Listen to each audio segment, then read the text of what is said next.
pregnant single mom mistakenly sent her baby bump picture to a Korean Mafia boss. His ruthless response left her trembling. The bullet shattered the window behind my head. Glass exploded inward as I dove, covering Vicky and Hannah with my body. 3 more shots rang out in rapid succession. Stay down.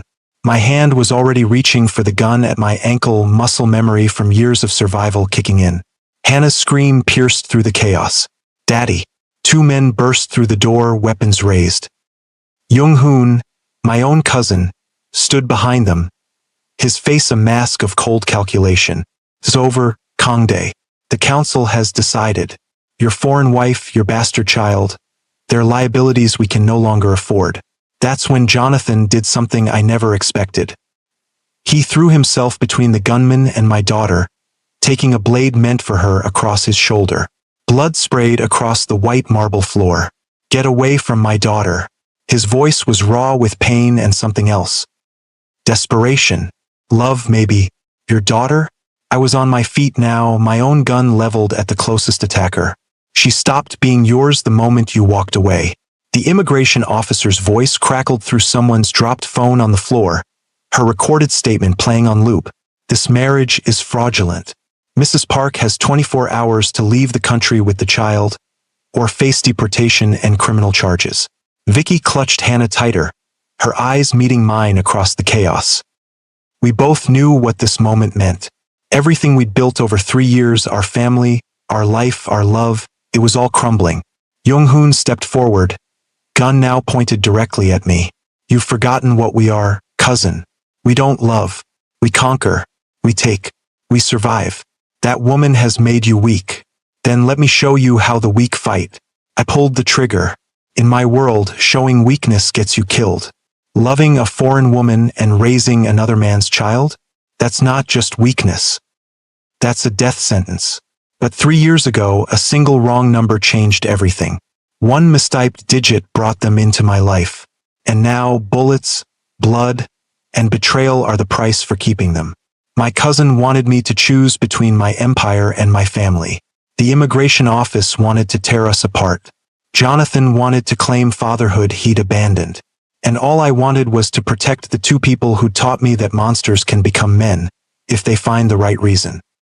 If you've ever had to fight for your family against impossible odds, if you've ever had to prove that love isn't weakness but the most dangerous weapon of all, stay with me. Because what happened next didn't just test my power. It baptized our family in fire, and only the strongest bonds would survive the flames. 3 years earlier, I'd stood in a hospital room watching Vicky give birth to a daughter who wasn't mine by blood, but became mine in every other way that mattered. I'd held that tiny life in my hands and made a promise. Nothing would ever hurt her. I would be the father she deserved, even if the world said I had no right to claim that title. Now, as I looked at the envelope that had arrived that morning, I realized how fragile promises could be when the past refused to stay buried. Vicky stood by the window of our bedroom, morning light catching the silver in her dark hair. 3 years of marriage, 3 years of building a life together, and I could still read every emotion on her face. Right now, fear was winning. The letter was from a law firm in Los Angeles. Jonathan Martinez was petitioning for paternity rights. He wanted a DNA test. He wanted visitation. He wanted to be part of Hannah's life. He has no rights. My voice was harder than I intended. He abandoned you. He ran when you needed him most. Vicky turned to face me, her expression a mixture of anger and something else I couldn't quite identify. Legally, he might have rights. He's her biological father, Kangdae. We can't just pretend that doesn't matter. Biology means nothing. I was there when she was born. I held her through every fever, every nightmare. I taught her to walk, to speak Korean, to play piano. Where was he? In rehab. Vicky's voice was quiet. According to the letter, he's been sober for 2 years. He has a steady job. He volunteers at a youth center. She paused. He's changed. People don't change. I've seen too many men make promises they can't keep. He'll disappoint her just like he disappointed you. You changed. Her words stopped me cold. You went from a man who couldn't commit to anything beyond your business to a father who reads bedtime stories in 3 languages. People can change, Kangdae. Maybe he has too. I wanted to argue, to dismiss her faith in Jonathan's supposed transformation. But the truth was more complicated. I had changed. Vicky and Hannah had made me want to be more than the cold, calculated man I'd been when we first met. Before I could respond, small footsteps padded down the hallway. Hannah appeared in our doorway, her stuffed tiger dragging behind her. She had Vicky's delicate features but my serious dark eyes. The combination was devastating. "Appa, why are you and Iyama sad?" Her Korean was perfect for a 3-year-old, mixed seamlessly with English depending on her mood. Vicky knelt down, pulling Hannah into her arms. "We're not sad, sweetheart. Just talking about grown-up things." Hannah's eyes, too perceptive for her age, moved between us. "Is it about the letter? The one that made Iyama cry?" My jaw tightened. Vicky had been crying. I'd noticed the redness around her eyes when I came home last night, but she'd brushed it off as allergies. Now I understood. "Come here, little one." I lifted Hannah into my arms, breathing in the familiar scent of her strawberry shampoo. "Nothing for you to worry about." But she was worrying. I could see it in the way she clutched her tiger tighter, in the way her small body tensed. Children always knew when their world was shifting beneath them. The rest of the day passed in a blur of normalcy that felt increasingly fragile. Breakfast with Hannah chattering about her upcoming dance recital. A call from Minho about a shipping contract that needed my attention. Vicky working at her laptop, translating documents for the pharmaceutical company that had hired her remotely. To anyone watching, we were the picture of domestic tranquility. A successful businessman, his beautiful wife, their precocious daughter. No one would guess that beneath the surface, everything was starting to crack. That afternoon, I met with Mrs. Choi, the attorney who handled all my legitimate business interests. Her office overlooked the Han River, floor-to-ceiling windows offering a view that cost more than most people's homes. She read through Jonathan's petition with the detached professionalism that made her one of Seoul's most sought-after lawyers. "This is problematic," she said finally. "The biological father's claim has merit, especially if he can prove he's been actively searching for the child and has reformed his life. He abandoned them. Doesn't that count for anything?" Mrs. Choi's expression was sympathetic but firm. In Korean family law, biological ties carry significant weight. If he can demonstrate that he's stable, employed, and genuinely interested in the child's welfare, a court might grant him visitation rights. "Over my dead body, Mr. Park." Her tone sharpened. "I understand your feelings, but legal battles are won with strategy, not emotion. We need to demonstrate that removing or disrupting Hannah's current family situation would cause her harm. We need to prove that your family unit is stable and in her best interest." "It is stable. Is it?" Mrs. Choi pulled out another file. "Because I've also been contacted by the immigration office.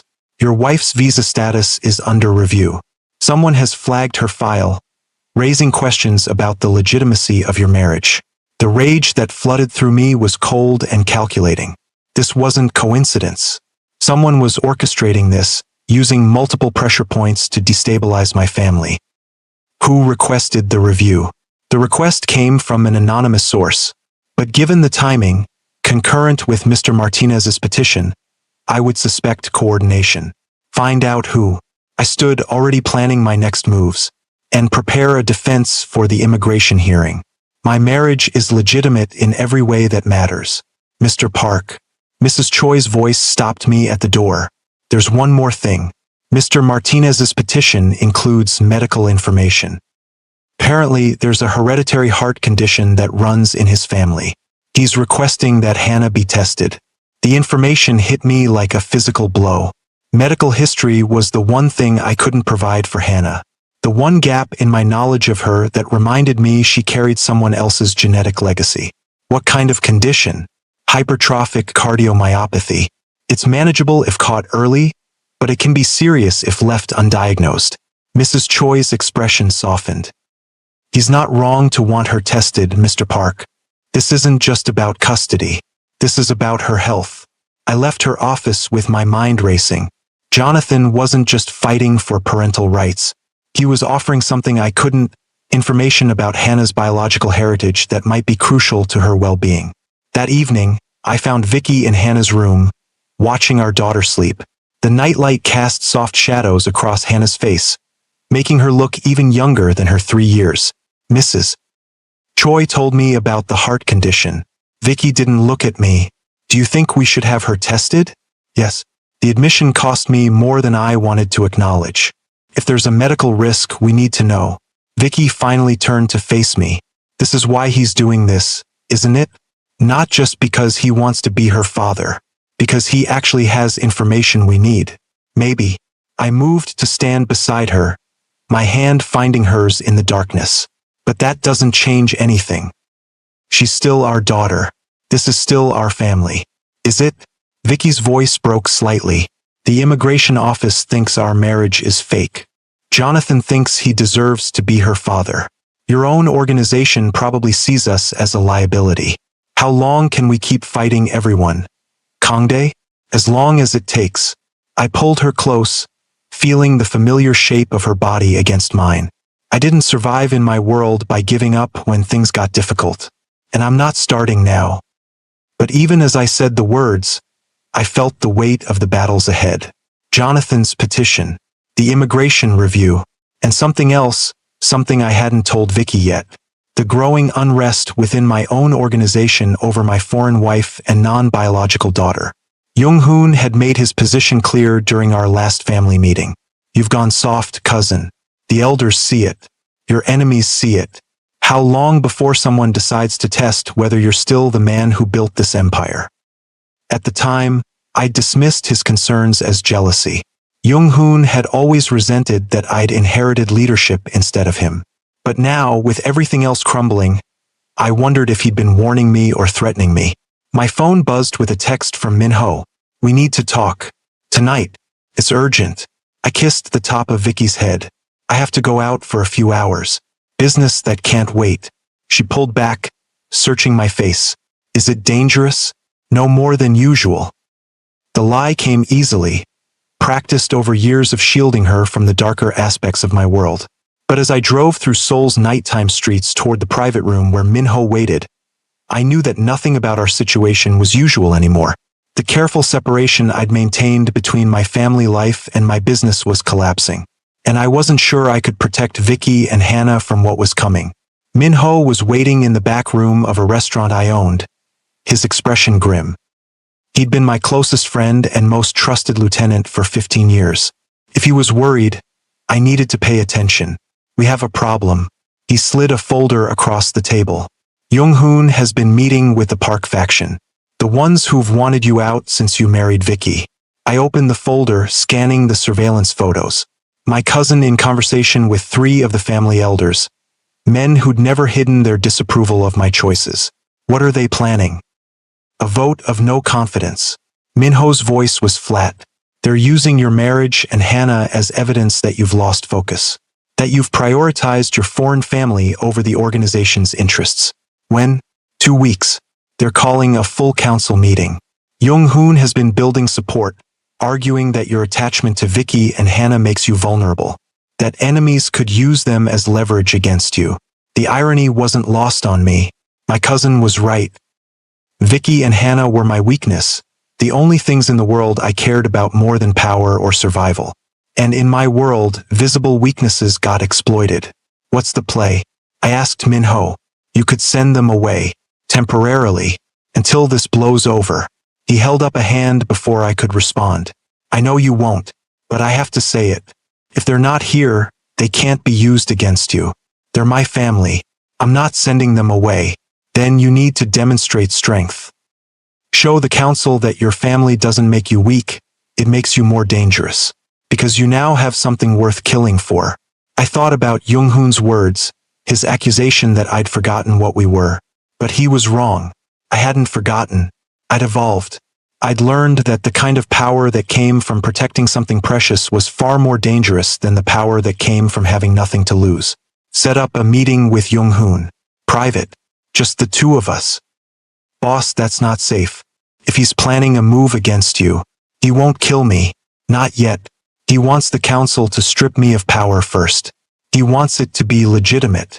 I stood already planning my next moves. But I need to understand exactly what he's planning. And I need him to understand what I'm willing to do to protect my family. As I drove home, my phone rang. An unknown number. I almost didn't answer, but instinct made me pick up. Mr. Park? A man's voice, American accent. My name is Jonathan Martinez. I think it's time we talked. The silence on the line stretched between us like a wire pulled too tight.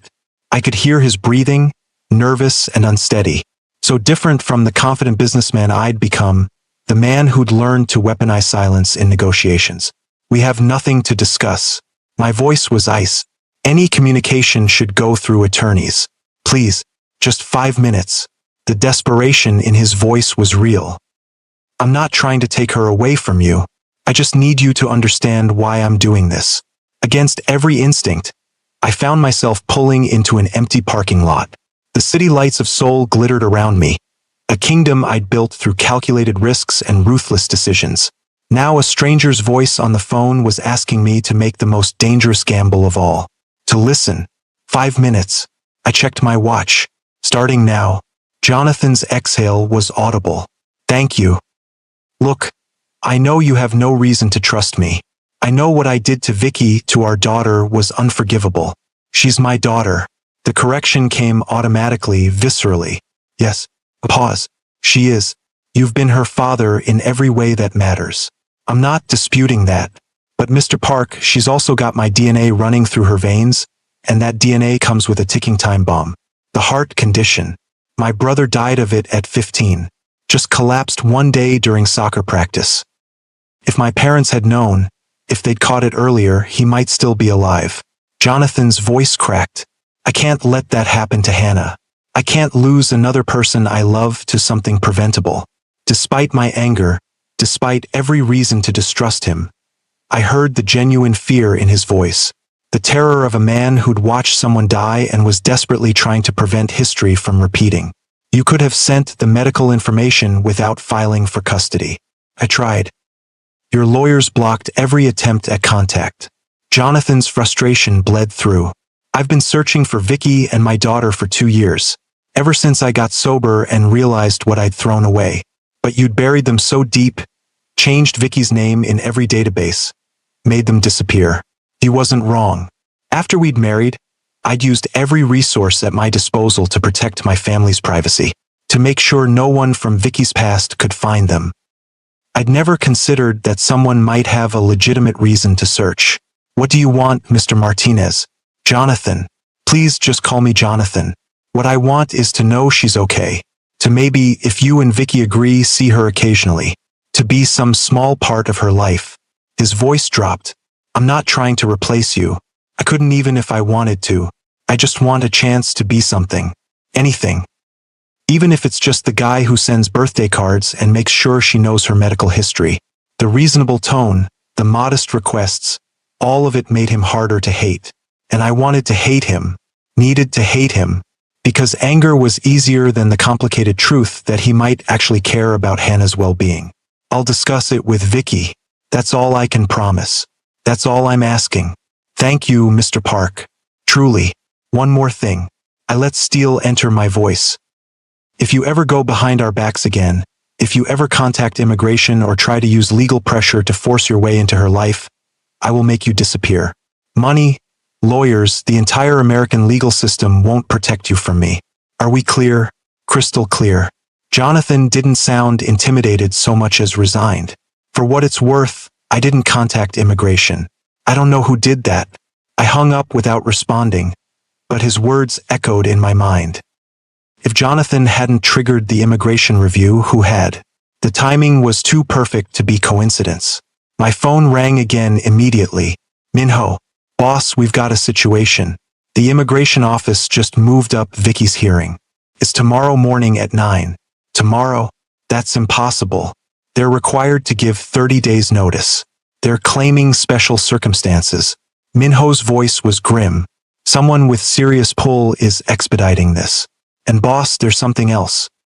The officer assigned to Vicky's case? She's Young-hoon's sister-in-law. Everything clicked into place. My cousin wasn't just building a case to remove me from power. He was systematically dismantling my family, using every pressure point available. The immigration review, the timing with Jonathan's petition, all of it orchestrated to prove I was vulnerable, distracted, weak. Get Mrs. Choi on the phone. Now. And I want a full security detail on Vicky and Hannah. 24/7.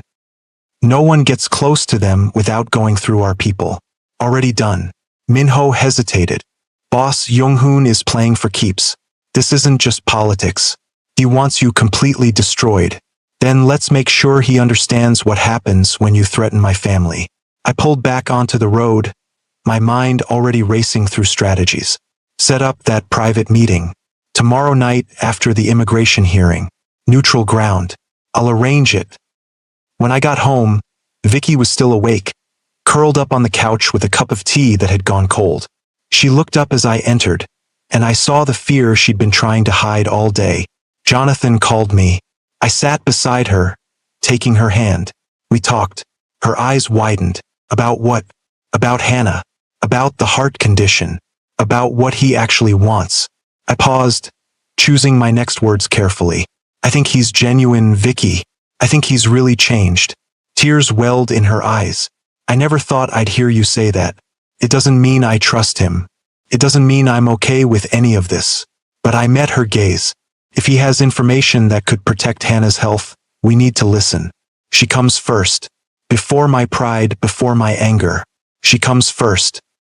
Vicky leaned into me, her body shaking with silent sobs. I hate this. I hate that he abandoned us and now he gets to swoop in like some kind of hero with his medical information and his reformed life. I know. I held her close, breathing in the familiar scent of her hair. But we're going to get through this. Together. There's more, isn't there? She pulled back to look at me. I can see it in your face. What happened? I told her about the immigration hearing, about Young-hoon's involvement, about the coordinated attack on our family from multiple angles. With each revelation, I watched her face pale, watched the fear turn to something harder. Anger. They want to take Hannah away from us. Her voice was flat, dangerous. Your cousin, the immigration office, they're all working together to destroy our family. Yes. Then we fight. Vicky stood, her spine straight, her eyes blazing with a fury I'd rarely seen. I didn't survive being abandoned while pregnant in a foreign country just to let some bureaucrats and power-hungry criminals tear apart the family we built. We fight, Kangdae, with everything we have. Pride swelled in my chest. This was the woman I'd fallen in love with. Not because she needed me to protect her, but because she was strong enough to stand beside me when everything fell apart. The immigration hearing is at 9 tomorrow morning. I stood beside her. Mrs. Choi will meet us there at 8 to prepare. We'll need to demonstrate that our marriage is legitimate, that our family is stable. It is legitimate. Vicky's voice was fierce. I didn't marry you for a visa. I married you because you showed up. Because you loved my daughter when her own father couldn't. Because you made us a family. I know that. But we need to prove it to people who've already decided we're lying. We spent the next hour preparing. Gathering documents, photos, evidence of our shared life. Bank statements showing joint accounts. Lease agreements. Medical records listing me as Hannah's father. The pediatrician who'd treated her since birth. Ready to testify about my consistent presence at every appointment. Around midnight, we finally collapsed into bed. Vicky fell asleep almost immediately, exhausted by stress and fear. But I lay awake, staring at the ceiling, my mind refusing to quiet. In the room next door, Hannah slept peacefully, unaware that tomorrow could change everything. That bureaucrats and lawyers and family politics were all converging to tear apart the only life she'd ever known. My phone buzzed with a text. Young-hoon, tomorrow night, the warehouse on the east side. Come alone. I replied with a single word. Agreed. Whatever my cousin was planning, whatever move he thought would destroy me, I would be ready. Because he'd made one critical miscalculation. He thought my love for Vicky and Hannah made me weak. He didn't understand that it had made me more dangerous than I'd ever been. The immigration office was sterile and cold, fluorescent lights casting harsh shadows across institutional furniture that had seen too many broken families. We arrived at 8. Mrs. Choi already waiting with her briefcase and her armor of professional competence. The officer assigned to our case was exactly what I expected. Kim Min-seo, Jung-hoon's sister-in-law, sat behind her desk with the satisfied expression of someone who'd already made up her mind. She barely glanced at the documents Mrs. Choi presented. Mrs. Park. She emphasized the name with subtle mockery. Or should I say Miss Martinez? You entered Korea on a tourist visa 3 years ago while pregnant. Within weeks of giving birth, you married one of Seoul's wealthiest and most powerful businessmen. She looked up, her smile sharp. You'll forgive me if that raises questions. My marriage to Mr. Park is completely legitimate. Vicky's voice was steady despite the tremor I could feel in her hand beneath the table. We fell in love. We built a family. There's nothing fraudulent about it. Love. Officer Kim leaned back in her chair. How convenient that this love happened to solve your visa problems and provide security for your fatherless child. Careful. My voice was quiet but carried enough edge to make her pause. You're making accusations you can't prove. Can't I? She pulled out a file. I have statements from several of Mr. Park's business associates suggesting the marriage was a transaction. A green card arrangement disguised as romance. Who provided these statements? Mrs. Choi demanded. Anonymous sources concerned about immigration fraud. Anonymous sources with obvious bias. Mrs. Choi slid her own documents across the desk. We have testimony from neighbors, from my client's employer, from their daughter's pediatrician, all confirming a genuine family relationship. We have financial records showing complete integration of their lives. We have photographs spanning 3 years. Officer Kim barely looked at them, none of which proves the initial intent wasn't fraudulent. The circular logic was maddening. No amount of evidence would satisfy her because she'd already decided our guilt. This wasn't about immigration law. This was Jung-hoon using his connections to attack me through my family. What would it take? I asked quietly. To prove our marriage is legitimate? Officer Kim's smile was predatory. A formal investigation. Home visits. Separate interrogations. Full financial disclosure. And given the serious nature of these allegations, Mrs. Park and the child would need to surrender their passports during the investigation. For flight risk purposes, you understand. Vicky's sharp intake of breath told me she understood exactly what that meant. We'd be trapped in Korea, unable to leave, while they slowly dismantled our lives looking for evidence that didn't exist. How long would this investigation take? Mrs. Choi asked. These things are thorough. 6 months. Perhaps longer. 6 months of having our lives dissected. 6 months of uncertainty. 6 months during which Jung-hoon could continue orchestrating attacks on multiple fronts. We'll comply fully. Vicky spoke before I could. Whatever investigation you need to conduct, we'll cooperate completely. Because we have nothing to hide. Mrs. Park. Officer Kim's expression was almost pitying. You should know that if we find evidence of fraud, you'll be deported immediately. And your daughter, given her age and your uncertain status, would likely remain in Korea under Mr. Park's custody pending further legal proceedings. The threat was clear. Cooperate and maybe we'll find nothing. Resist and we'll separate you from your child. Vicky's hand tightened around mine. Her voice, when it came, was steel wrapped in velvet. Then I guess you'd better conduct a very thorough investigation, Officer Kim, because you're not going to find anything except a family that loves each other, no matter how hard you look. After the hearing, we sat in Mrs. Choi's car, none of us speaking for several minutes. The weight of what we were facing pressed down like a physical force. They're going to make this as painful as possible. Mrs. Choi finally broke the silence. Every aspect of your lives will be scrutinized. They'll interview friends, family, colleagues. They'll review every financial transaction, every communication, looking for inconsistencies. Let them look. I was already planning my countermove. They won't find anything because there's nothing to find. Mr. Park. Mrs. Choi turned to face me directly. I need you to understand something. Your cousin has been very strategic about this. The immigration investigation buys him time to build his case with the family council. And if by some chance they do find grounds to deport Mrs. Park, it removes your biggest vulnerability from the board. My biggest strength. I corrected. Not vulnerability. In your world, they're the same thing. Her expression was sympathetic but firm. Everyone knows you'd burn the organization to the ground for them. That makes you unpredictable. Dangerous in ways that make your allies nervous. Good. Let them be nervous. Vicky had been quiet during this exchange, staring out the window at Seoul's skyline. When she finally spoke, her voice was small. Maybe I should just take Hannah and go back to the States, until this settles down. No, the word came out harsher than I intended. We're not separating. That's exactly what they want. But if I'm not here, they can't use me against you. Vicky turned to face me, tears streaming down her face. I'm destroying everything you built, Kangdae. Your position, your power, your family's respect. Maybe everyone's right. Maybe I am your weakness. I pulled her close, not caring that Mrs. Choi was watching. You're not my weakness. You're the reason I became strong enough to deserve the power I have.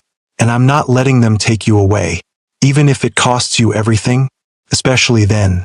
I tilted her face up to meet my eyes, because without you and Hannah, what exactly would I be fighting for? If you want to see what happens when a mafia boss is forced to choose between his empire and his family, when bullets fly and blood is spilled to protect the ones we love, don't miss part 3. Hit that subscribe button right now so you don't miss the moment everything explodes, because the real war hasn't even started yet.